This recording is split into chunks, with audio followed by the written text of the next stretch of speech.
নমস্কাৰ বন্ধুসকল, আজি মই একদম কম খৰচত মানে 5টা ৰুম বনাইছোঁ। আপোনালোকক মই দেখাবৰ কাৰণে এই ভিডিঅ'টো বনাইছোঁ। ৰুমটো কিমান সাইজ বনাইছোঁ মই সেইটো আপোনালোকক মই জনাম, আৰু টেপৰ লগতো মই জুখি দেখাম আপোনালোকক কিমান সাইজৰ ৰুম হয়। মই ডাঙৰ গাহৰি থ'বৰ কাৰণে ৰুমটো বনাইছোঁ।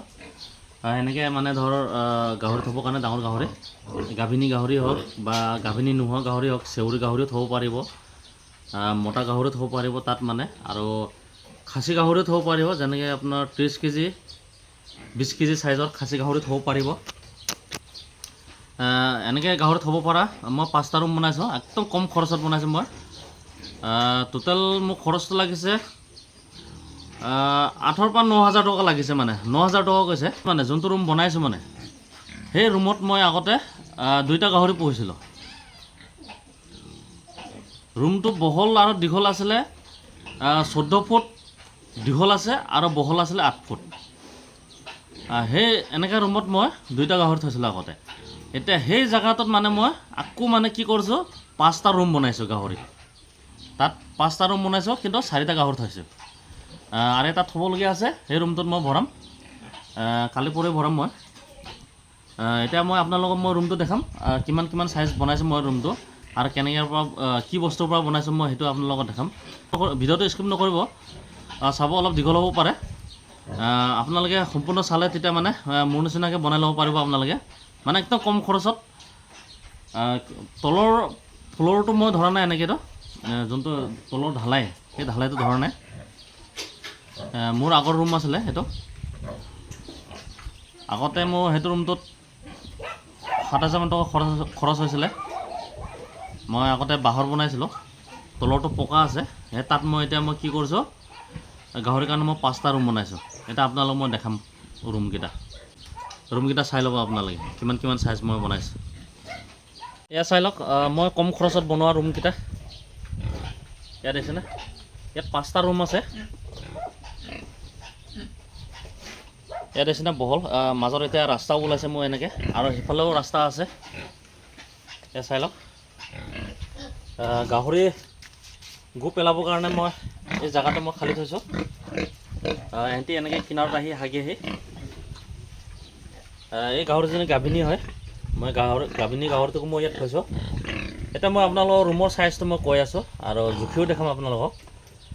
এনেকৈ এইটো দীঘলটো আছে, এই দীঘলটো আছে এনেকৈতো, এনেকৈ দীঘলটো আছে 6 ফুট আছে, আৰু হাইটটো আছে 3 ফুট মাটিৰ তলৰ পৰা ইয়ালৈকে। মই মাটিৰ তলত ভৰাই দিয়া নাই দেই, ৰডটো এনেকৈ মই পকাৰ বনাই দিছোঁ। এইটো হিলাবই নোৱাৰে এইটো।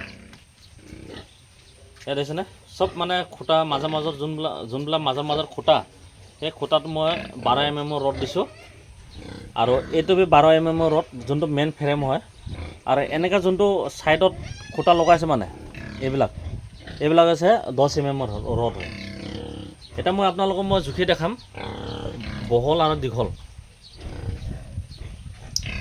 এটা গাহৰি থ'বৰ কাৰণে কিমান সাইজ লাগে, মানে কিমান বহল লাগে।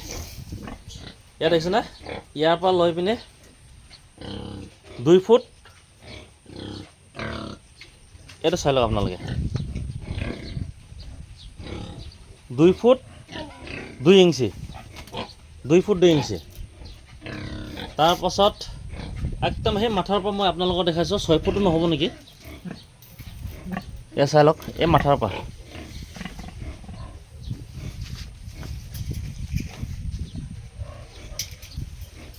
এইটো মাথাৰ পৰা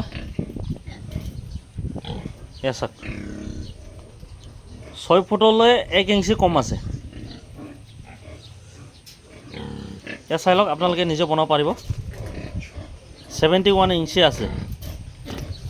তাৰপিছত এতিয়া মই হাইটটো দেখাইছোঁ আপোনালোকক তলৰ পৰা।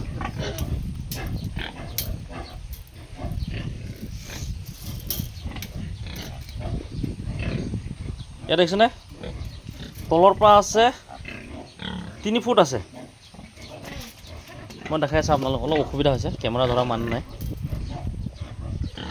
এয়া চাই লওক, 3 ফুট আছে, অলপ মানে ঘোলা দেখিছে, 3 ফুট আছে হ'লে। তাৰপিছত আগফালৰ হাইটটো কিমান বনাব আপোনালোকে, সেইটো মই দেখাই আছোঁ আপোনালোকক। এই পকাৰ পৰা চাই লওক, এই ফ্ল'ৰৰ পৰা 2 ফুট আছে দেখিছেনে আপোনালোকে? 2 ফুট বনাব। তাৰপিছত শ্লপিংটো যোনটো, এই শ্লপিংটো চাই ল'ব, এইটো দেখিছেনে?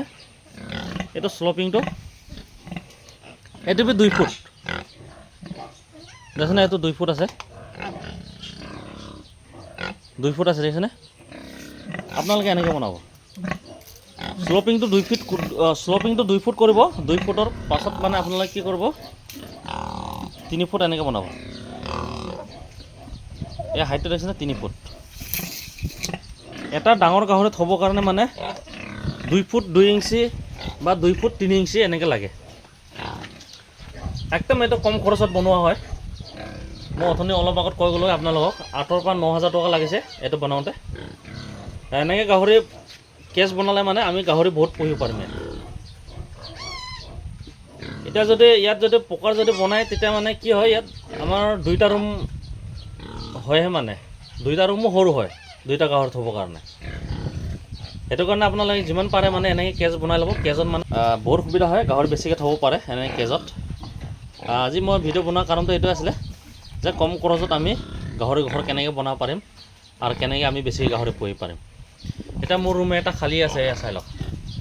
ইয়াত মই ভৰাম কালি পৰহি। এইটো ৰুমতো এনেকৈ 2টা কেজ বনাই থোৱা আছে। এইটো হৈছে গাভিনী হয় আৰু এইটো হৈছে লাষ্ট ব্লেকৰ মতাটো হয়। এইফালে চেউৰী পোৱালি 2টা আছে। এই 2টাৰ ভিতৰত এই কোলাটো মই ইয়াত আনিম। ইয়াতে মই ইয়াৰ দানা দিয়া জেগাটো প্লাষ্টাৰ কৰা নাই, সেইটো কাৰণে মই অনা নাই। সেইটো কালি পৰহিৰ ভিতৰত প্লাষ্টাৰ কৰি পিনি ইয়াত আনিম। ভিডিঅ'টো ভাল লাগিলে লাইক আৰু শ্বেয়াৰ কৰি দিব, ছাবস্ক্ৰাইব কৰি দিব আপোনালোকে। আৰু নেক্সট পোৱালি ভিডিঅ' দিম মই। গাহৰি পোৱালি লাগিলে আপোনালোকে কমেণ্ট কৰিব। F1 পোৱালি পাব, লাষ্ট ব্লেক আৰু হেমশ্বেয়াৰ ক্ৰছ পাব, F1 পোৱালি। আৰু একটা কথা, আপোনালোকে যেতিয়া পিঞ্জিৰা বনাব তেতিয়া সদায় গাহৰিটো জুখি ল'ব হা। হাইট কিমান আছে আৰু দীঘল কিমান আছে সেইটো মতে আপোনালোকে বনাব। যদি গাহৰিটো যদি 6 ফুট আছে তেতিয়া আপোনালোকে 7 ফুট 7.5 ফুট এনেকৈ বনাব। কি কাৰণে দানা দিয়া জেগাটো যেতিয়া বনাব তেতিয়া মানে তাত 1 ফুট লাগিব আৰু গাহৰি থাকিব লাগিব 6 ফুট 6.5 ফুট থাকিব লাগিব। তেনেকৈ হ'লে মানে 7.5 ফুট হ'ব। যদি গাহৰিটো যদি 5 ফুট হয় তেতিয়া আপোনালোকে 7 ফুট বনাব লাগিব। এনেকৈ বনালে মানে ধুনীয়াকৈ হয়। আৰু গাহৰিটোৰ হাইটটো আপোনালোকে চাব কিমান হাইট আছে। যদি 3 ফুট আছে, 3 ফুট 2 ইঞ্চি বা 3 ইঞ্চি নহ'লে 4 ইঞ্চি এনেকৈ বনাব, নহ'লে 3.5 ফুট বনালে বি হ'ব। এনেকৈ আপোনালোকে এনেকৈ বনাব। নহ'লে যদি গাহৰিটো যদি ওখ হয় আৰু হাইটটো যদি আপোনালোকে কমতি কৰে তেতিয়া গাহৰিটো অলপ সোমাবলৈ অসুবিধা হ'ব থাকিবলৈ কাৰণে। আৰু বহলটো বি জুখি ল'ব আপোনালোকে, গাহৰিটো কিমান বহল আছে তাৰ মতে মানে বনাব আপোনালোকে। 2 ফুট 2 ইঞ্চিটো 3 ইঞ্চিটো বনাবই লাগে। হ'লেও মানে আপোনালোকে কি কৰে, একবাৰ গাহৰিটো বহল কিমান হয় আৰু দীঘল কিমান হয়, হাইট কিমান হয় সেইটো জুখি পিনি আপোনালোকে বনাব।